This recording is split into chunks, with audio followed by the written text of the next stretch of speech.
Okay, I want you to close your eyes for a second. Just picture a boat, totally adrift out in the middle of a massive churning ocean. You look over the edge, and guess what? No oars. None. You are completely 100% at the mercy of those crashing waves. And without those oars, you're essentially just rolling the dice, right? You might float aimlessly forever, wash up on some random desolate beach, or worst case scenario, get violently crushed against the rocks.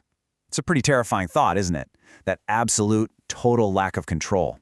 Well, welcome to This Explainer. Today we're tackling a massive one, the untraced source of human will. We are going straight down the rabbit hole into a seriously mind-bending mystery that sits right at the core of who we are. We're talking human decisions, that age-old debate of determinism, and we're going to try to uncover the actual, hidden source of our actions. So buckle up because it's a journey straight into the architecture of your own mind. So let's jump right in. Our source material sets up this beautiful, really stark metaphor right out of the gate. On one side, you've got the waves. The waves are pure randomness. They push against where you want to go, and they absolutely do not care about fulfilling your desires. At all. On the flip side, you have the oars. The oars are your decisions, your desires, your will, your steering wheel, basically. The source lays out a pretty blunt choice. You either accept that you're just flotsam getting tossed around by random waves, or you grab those oars and you row fiercely against them. And grabbing those oars, that is essentially our baseline definition of free will. It's that capacity to actually decide and consciously row toward a specific destination.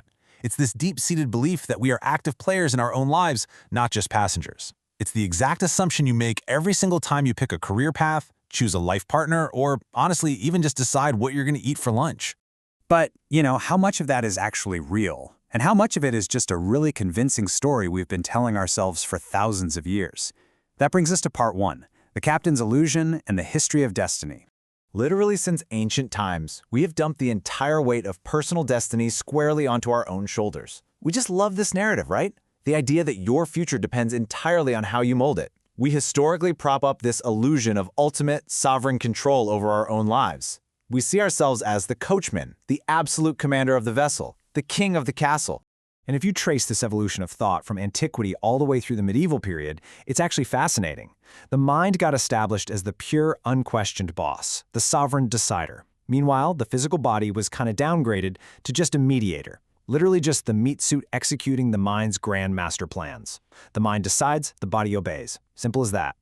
Because we've looked at it this way for so long, we put an insane amount of pressure on our choices. We expect a lot from them. We treat the decisional act like this perfectly tuned engine of causes that reliably spits out desired effects. You pull the lever, you get the result. You pull the oar, the boat moves. It feels incredibly, reassuringly linear. But what if that engine has a mind of its own? Let's move into part two, the unseen force, and look beyond hierarchy to see the crack in this illusion. In philosophical history, there's always been this sort of imaginary wall. On one side of the wall, you have the ultimate control freak mindset, taking your life entirely into your own hands, being the fearless captain. But on the other side is this totally opposite concept of just letting life flow exactly as it wishes. It's this ancient, deep-rooted tension between forcefully controlling your fate and completely surrendering to it. Now, to really illustrate this tension, the source text brings up a famous historical and philosophical exchange, the biblical interaction between Jesus and Pilate. And we're looking at this strictly as an exploration of historical philosophy here. So you have Pilate sitting at the very, very top of the human hierarchical ladder, literally claiming he holds the ultimate power of life and death. But Jesus counters him by suggesting that this power, this very ability to decide, is actually being directed by a force that completely surpasses human control. So the big takeaway here is really profound.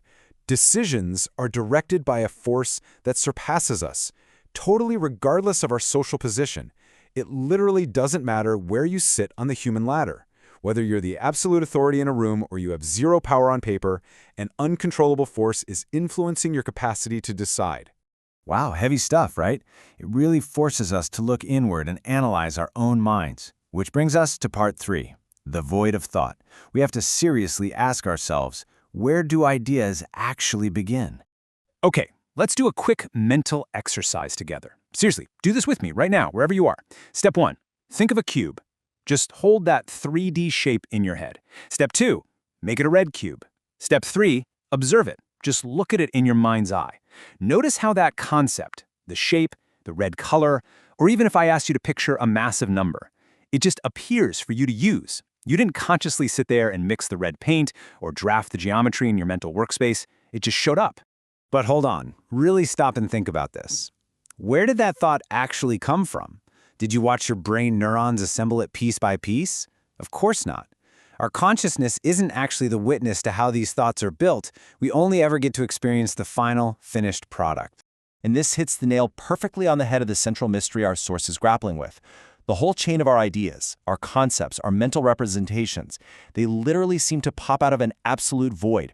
They come from pure nothingness, and then bam, they enter our awareness completely ready to go.